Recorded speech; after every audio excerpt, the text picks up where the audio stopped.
problem. No, it isn't. It isn't that at all. It's something else. No, really, it's.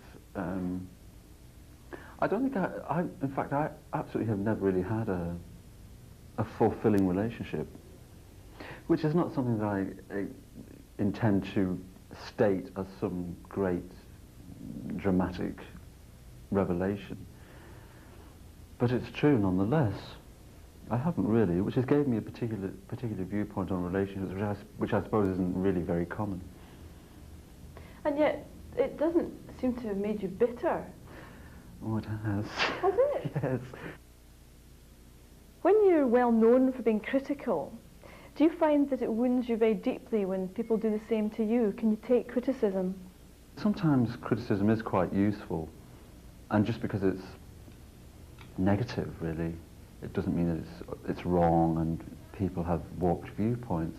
So sometimes I quite welcome it, because sometimes I sit back and say, well, yes, that's absolutely true. I am really a very silly person.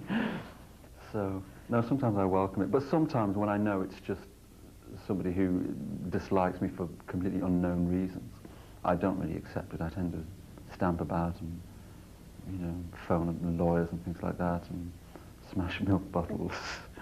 Well, do you have a compassionate imagination then when you speak out about someone perhaps you haven't met? Like, I don't know if you did, when you spoke about Bob Geldof, did you worry that he would phone lawyers and stamp about and break milk bottles? Did you think you'd hurt him?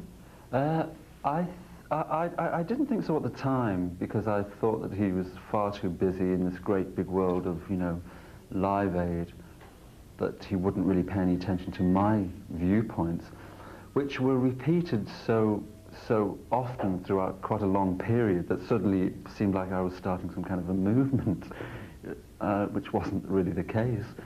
And I later heard that he even, a few months ago, he was approaching a mutual friend and quite distressed and saying, why does Morrissey have this viewpoint, and so on. Which I don't think at the time I really meant the whole thing to become like the rock upon which I stand, but it tended to, and it became a recurring theme in so many interviews I did. I didn't really care that much about the whole event to really prolong the viewpoints. Even people like royalty can be hurt personally, or do you think they're miles above that, or perhaps too stupid? I think it's a mixture of all of those things, most definitely. I think they're too far gone to really pay any attention. When you consider the world they're born into, I don't even think they're aware of very light criticism, not really. I suppose when it's about a person's personal facial features, perhaps, it can be quite stingy, really. But generally, I think, no, I don't think it's not the world they live in. I don't believe that. How would it hurt you if the Smiths, let's say, hypothetically, that your album wasn't as big a success as you wanted it to be, especially when you think it's reached a particular height? Would that devastate you, or would you still be aware of the fact that you were doing something that was correct? Well, it would devastate me, but I would really feel that it was a miscalculation on other people's part, because I'm severely critical of what the Smiths do. I'm more critical than practically anybody. It's not really as if I just bang this constant drum of total musical self-assurance and simply imply that this is the right road and every other road is the road to hell. I'm not like that at all. I'm generally the first person to say, well, it's not really very good, despite what we're saying, because it's so easy for groups, once they become successful, to actually get carried on and get carried away rather than get fooled by the, you know, their own mystique even, really. They suddenly believe that everything they do and everything they touch is right anyway because it's us. But I've never felt that. I've always been standing back and looking at it from a different, a very objective angle. But I think I would be quite upset if the public said no, no more. How important is money to you, and how important has it been to you in the past? Well, it was very important to me in the past because I really had absolutely none, ever. And I was really very, very indescribably poor for years and years and years. So a very basic amount of money was critically important to me. But now that I have, shall we say, access to a lot of money, I'm not very materialistic.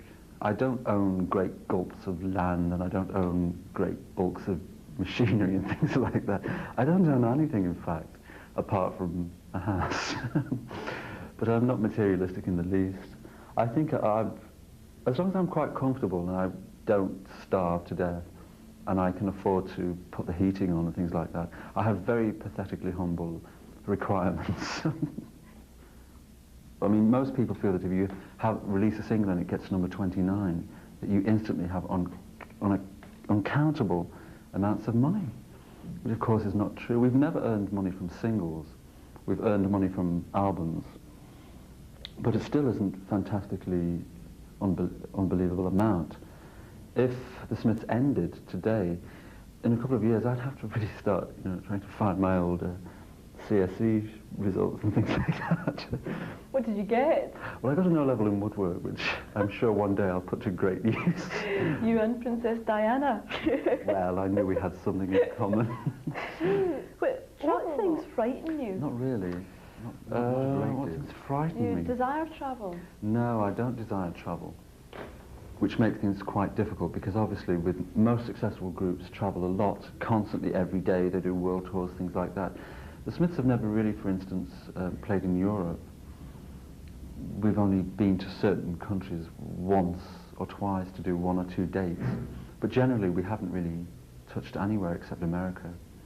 So are you not curious about other cultures and countries that you'd like to go and have a look? Yes, I am, but within the framework of actually being in a group, you don't really actually savour any of the countries anyway. You're just really in this tunnel of movement from one point to the next point, to a coach, to a bus, to a plane, or whatever. And you can't really absorb cultures anyway. And alarmingly, you don't really meet people. Well then, personally, wouldn't you rather just take a few months off and go somewhere? And where would you go? Where would I go? These are the really hard questions. Where would you go on your holidays? I don't really have any mad, insane desire to really see many countries. Not really. Is that because you are such an insular person? I think it is, yes. I hate flying, and I don't really like travelling that much. And I'm very insular, so that really puts the mockers on that one. Can you have a view of the world then without moving about? Yes, but it's quite a closed view. No, we certainly have to scrap that. What kind of perspective does one have in the world when you're not curious? I mean, are you curious about the world even though you don't want to physically go there? Do you have a curiosity what it's like to be an Amazonian Indian or someone living in Tibet, or don't you really care very much? Well, I'm not really that curious, really. I'm not really that curious about being an Amazonian Indian at all. But that's me for you, really. It's come to the point where I think people who really care about the environment are now absolutely political. People who really care about animals. It's like to be vegetarian is practically the strongest political statement that you can make these days. And that's very interesting, because it shows, I think, the way things are moving. And suddenly all that talk about, domination and power and so on doesn't really feel or impress anybody. Do you read a lot of books? Yes, I do. I read a lot of books. What kind of things? Quite varied, really. I have a lot of things which I've had since I was much younger, which I still have and which I reread. And like what, for instance? What's one that you reread? I have a lot of plays. I quite like plays. And I have a lot of feminist books and masculinist books even. And I find those things quite interesting. And it was something that once upon a time I might feel obliged to really dump on everybody. But I don't now. I really don't. For some reason it's all just passed. Not because I don't believe it, but just because I think people find it actually very boring to hear. Can you write or act? Have you the ability? I don't think I can act at all. I don't think I can act at all. Could you write something that wasn't accompanying music? Could you write a novel? Yes, yes I could. Do you plan to? Yes, I do plan to. Are you working on it just now? Yes. Really? I'm working on the cover. No, yes I am, actually. How far ahead is it going to take you to finish it? A long, long time. A long, long time. But I never really felt, I never really wanted to be the type of person who does everything instantly and is seen everywhere doing lots of different, fascinating things. I think once the Smiths have ended, it will be time to think about such things. But I don't think I'd really attempt them while the Smiths were in their full